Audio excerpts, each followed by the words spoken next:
Bonsoir, bonsoir mon frère, bonsoir, bonsoir ma soeur. Alors, comment tu vas aujourd'hui? J'espère que tu vas bien. La semaine est en train de terminer. Donc, on doit se préparer pour le sabbat. On sait très bien que le sabbat, c'est le jour où on doit se dédier totalement à Dieu. Il n'y a pas d'autre chose plus importante que Dieu, le jour du sabbat. Même si tu es au travail, même si, rappelle-toi que tu as toujours le temps pour prier et pour donner la priorité à Dieu, le Père Tout-Puissant, l'éternel Dieu des armées. C'est pourquoi je dis ça, parce que, en fait, on sait très bien que dans sa parole, il a écrit que les sabbats sont le seul jour où il demande la pleine participation à sa création parfaite, donc nous, pour le louer de tout ce qu'il a fait. Mais pour se préparer à cette, fête, donc la fête du sabbat, on doit se rappeler que toute la semaine, on doit, comme le Père m'a dit aujourd'hui, avoir de la persévérance. Je te rappelle qu'est-ce que c'est la persévérance. La persévérance, c'est en fait un comportement que nous, on doit prendre. Dans ce cas-là, par rapport à la fête du sabbat qui nous attend samedi, pour se préparer à travers la prière et à travers la louange. Voilà pourquoi être persévérant, c'est la première des choses, c'est la chose la plus importante. Mais je veux te sortir deux petits versets que le Père m'a conseillé de te lire aujourd'hui, et ils sont très liés entre pourquoi. Parce qu'on parle toujours de la persévérance, mais en même temps, on sort un personnage que, en fait, il est né avec la persévérance dans son corps. Disons comme ça. Je vais te le lire. Alors, je vais te lire le premier verset. C'est sur l'évangile de Luc 21, verset 19. Je te le lis et il dit ça. Par votre persévérance, vous sauverez vos âmes. Pourquoi? Parce que si toi tu sais que de l'autre côté, il y a Dieu le Père Tout-Puissant qui t'attend à bras ouverts, comme c'est déjà arrivé dans la parabole du Père miséricordieux, donc où on voit cet enfant qui a laissé la maison, qui s'est retrouvé après avoir dépensé tout son argent de l'héritage que le Père lui avait donné, à manger avec les porcs. Il est rentré à la maison, il a dit, je ne suis pas digne d'être ton fils, mais la première chose que le Père a fait, c'est de l'embrasser et dire, tais-toi, tu étais mort, je suis revenu à la vie.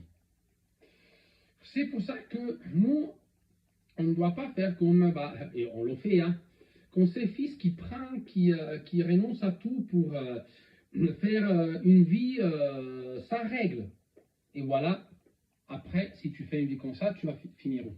Tu as 30 ans, 35, 40 ans, 50 même, et tu n'as rien conclu de ta vie, ou tu as conclu les 2-3 choses qui sont dans la normalité. Mais tu as perdu en fait l'espoir de pointer plus en haut, d'arriver au sommet de la montagne. C'est pour ça que je t'ai dit, mon frère et ma soeur, la seule chose que tu dois faire, c'est de créer en toi la persévérance. C'est pour ça que tu dois dire, à travers la prière, quoi? Ô Dieu, Père Tout-Puissant, éternel Dieu des armées, fais en sorte que ma persévérance puisse sortir et puisse avoir le pouvoir sur moi au nom puissant de Jésus. Car moi, je veux avoir mon âme sauvée au nom puissant de Jésus. Que ma persévérance m'amène à faire les œuvres que tu aimes dans le nom puissant de Jésus. Amen. Voilà, dis comme ça. Tu vas voir que la persévérance, tout un coup, doucement, paf, va sortir. Mais oui, il va sortir. Pourquoi? Parce qu'en fait, on donne plus attention avec la persévérance aux choses de Dieu que aux choses du monde. Donc, on ne perd pas le temps à sortir au bois de nuit, on ne sort pas pour boire de l'alcool, être bourré, on ne sort pas pour se droguer, pour fumer la marijuana, je ne sais pas quoi, pour se détruire la vie. Mais on reste pleinement dans la présence de Dieu, de son Fils et de l'Esprit Saint. Et l'autre parole, elle est très bien liée. Pourquoi? Parce que tu la trouves dans la lettre aux Hébreux. Et c'est Hébreux 6, le verset 15. Et c'est ainsi que Abraham, ayant persévéré, obtint ce qui lui avait été promis. Pourquoi les deux choses sont liées? Pourquoi? En fait, là, tu as la première phrase qui dit que si tu persévères, tu auras ton âme qui est sauvée. Donc, tu appelles la persévérance en toi, avec toi et pour toi. Mais en même temps, tu vas aussi prendre l'exemple d'Abraham, que lui, il avait la persévérance totale, parce qu'il savait que Dieu, comme il dit dans sa parole, il n'est pas un homme pour mentir, il n'est pas un homme pour se repentir, et donc, il donne ce qu'il t'a promis. Et bien sûr, Abraham, il a souffert, hein. Bah oui, ne pense pas, et je te le dis toujours, que Dieu fait une machine à café. Tu mets la pièce dans hein, et après tu sélectionnes le café, bon, et le café sort, et voilà, merci. Non, c'est pas comme ça.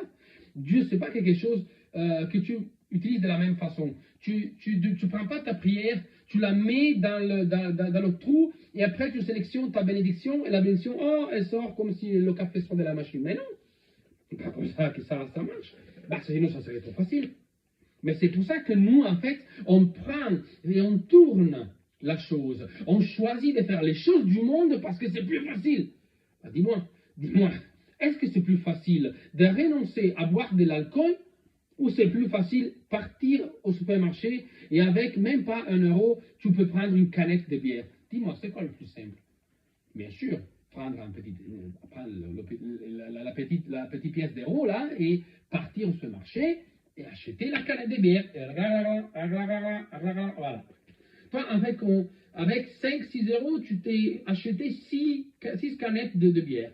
Ben, c'est plus simple. Au lieu de dire non, moi je veux la persévérance que Dieu m'a donnée comme base pour vivre dans la vie spirituelle.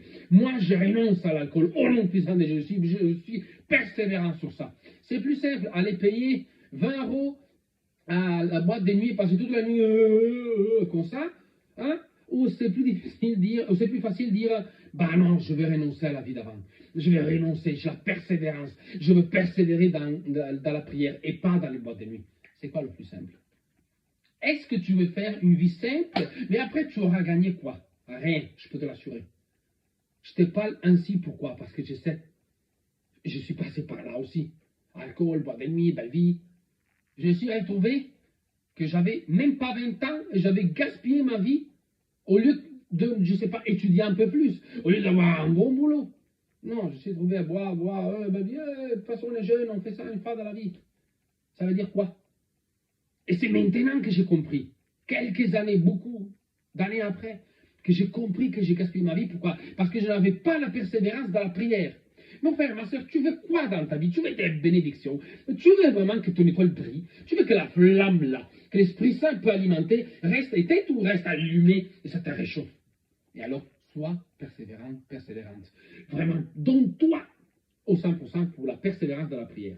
Et tu auras ce que Dieu t'a promis. Ça ne sera pas aujourd'hui pour le lendemain, mais ça sera quand Dieu a décidé que c'est le bon moment pour te débloquer la bénédiction. C'est pour ça que mon frère, ma soeur, je te souhaite vraiment que tu puisses comprendre la persévérance. Tu puisses comprendre vraiment la persévérance, c'est que c'est. C'est quoi ce mot? C'est quoi cette chose? C'est quoi la persévérance? Pourquoi je dois être persévérant? Pourquoi? Parce que Dieu promet ce qu'il dit. Ah bah oui. Bah oui. Donc, fais attention à toi, mon frère, ma soeur. Je te souhaite une très bonne nuit avec ta famille, avec ta copine, ton copain, tes enfants, tes frères, tes soeurs, tes parents, avec toutes les personnes qui t'entourent. Soyez bénis dans le nom puissant de Jésus-Christ et n'oubliez pas, vous tous, d'être persévérants au nom puissant de Jésus. Amen.